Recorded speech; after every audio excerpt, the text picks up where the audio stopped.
এটা নাকি চোরের দেশ, অথচ এই দেশে চোরদেরও জীবনের কোনো নিরাপত্তা নাই।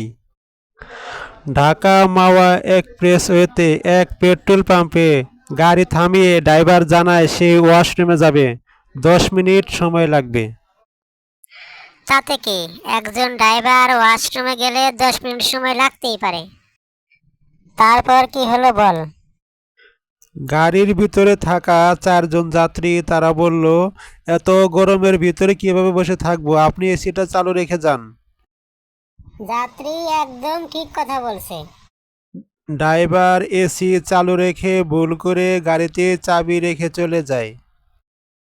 ড্রাইভারের তো ভুল হতেই পারে, তাতে কি। ড্রাইভার 10 মিনিট পরে এসে দেখে গাড়ি নাই। গাড়ি নাই থাকতে পারে, তাতে কি। ততক্ষণে গাড়ি মুন্সিগঞ্জের ষোলগড়ে যাত্রী ছাউনির সামনে উল্টে পড়ে আছে। 4 জন যাত্রীর 3জনই মারা গেছে। গাড়ি উল্টে গেলে যাত্রী মারা যাইতেই পারে, তারপর কি হলো। বেঁচে যাওয়া একজন আহত যাত্রীকে হাসপাতালে ভর্তি করা হয়েছিল, সেও মেডিকেল থেকে পালিয়ে গেছে। ওই বেটায় পালাইছে কেন, ওই বেটারই তো দরকার।